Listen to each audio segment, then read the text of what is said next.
Já parou para pensar que hoje você está vivendo coisas que ontem você não acreditava ser possível? Quem disse que seria fácil?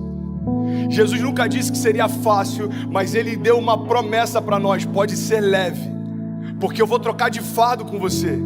Eu já troquei de lugar com você na cruz, então aquilo que você merecia receber, eu já recebi. E aquilo que eu merecia por parte do meu Pai, eu entreguei para vocês. Mas isso não significa que vai ser fácil, irmão. Se a gente perder tudo, mas não perder a fé, a gente não perdeu nada. Porque a fé é a chave que move o sobrenatural. A fé é aquilo que faz com que alguém que não tem nada aos olhos dos homens viva como alguém que já recebeu tudo aos olhos de Deus. Eu não me movo mais por aquilo que eu vejo, mas eu me movo por aquilo que eu creio. Se você se agarrar à fé que Deus depositou em você, nada vai ser impossível para você. Quem sabe não seja a hora de você crer no Deus que te respondeu hoje, quando ontem era impossível, e acreditar que amanhã Ele será presente na sua história e vai responder a sua oração. Uma palavra libera um destino. Uma palavra ressuscita mortos. As nossas decisões, elas têm impactos a curto, médio e longo prazo. Porque existem reflexos do que fazemos, repito, no curto, no médio e no longo prazo. Coisas simples, sabe? Coisas que às vezes parecem ser até simples demais, mas que são importantes e que definem a nossa trajetória. A razão número 1 pela qual as pessoas não conseguem o que querem é não saberem o que querem. Se você parar para pensar na nossa vida, nós só valorizamos quando aquilo que estava nas nossas mãos vai embora. E nas nossas mãos não tinha valor, mas quando vai embora a gente percebe o valor que tinha, mas que nunca falamos quando nas nossas mãos estavam. Nós não olhamos com um olhar sensível para aquilo que temos, para o que somos. Nós precisamos de dor, nós precisamos de perda para verbalizar coisas que os nossos sentimentos ocultam, às vezes até mesmo de nós. Por que você murmurava ao invés de você declarar aquilo que você desejava ver? A fé não é a gente constatar o que está acontecendo, é a gente declarar o que vai acontecer. Então, ao invés da gente ficar murmurando, entenda isso em nome de Jesus, começa a declarar por fé as realidades ao teu redor e elas vão ser transformadas. Aquilo que poderia ser um ponto de tensão na minha casa se tornou um pilar de sustentação na minha casa. Por quê? Porque não tem a ver com aquilo que me cerca, mas como eu enxergo aquilo que me cerca. E é por isso que eu quero te convidar em nome de Jesus a entender, cara, a razão pela qual a gente não vive muitas coisas é que a gente não sabe para onde a gente quer ir. Às vezes você já está num lugar onde um dia você sonhou que esse lugar traria para você plenitude. Aí agora você já está ansioso com um novo futuro. Aí quando o futuro chega, você já está ansioso com um novo futuro. Sabe uma das coisas que eu mais tenho visto na minha geração? Quando aquilo que um dia era futuro se torna presente, ele está encontrando a gente ausente. Porque a gente já está sonhando com um novo futuro desejado. É dolorido falar isso, mas já parou para pensar que tem gente que só vai entender a preciosidade da vida quando a de alguém de muito perto for ceifada? Eu não sei se você já teve a experiência de ir a um velório, mas vá a um velório, é pedagógico. Você sai do velório muito mais amoroso, você sai do velório muito mais sensível, muito mais grato. Você agradece o ar que respira quando descobre que a pessoa que está no caixão faltou o ar para viver. Você valoriza o coração que bate no peito. Você valoriza a esposa que você tem. E às vezes só se valoriza quando perde. Você verbaliza, às vezes, palavras fora de hora.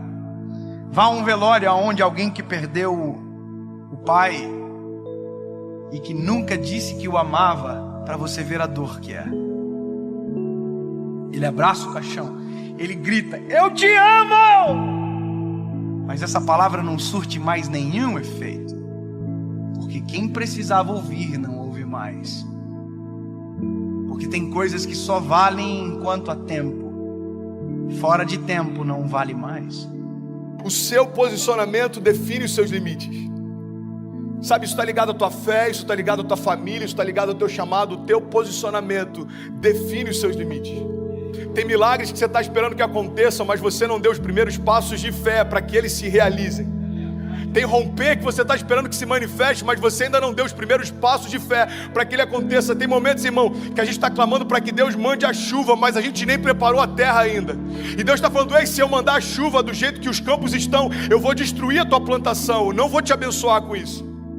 É Deus falando: ei, se prepara para receber aquilo que eu quero derramar, se prepara para receber aquilo que eu vou derramar sobre você. Você precisa se posicionar na direção do teu milagre.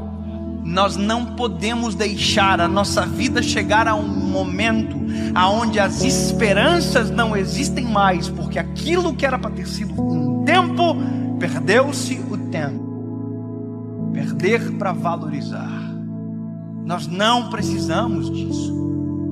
Nós não precisamos, deixar ir embora para perceber a importância que tinha quando estava perto.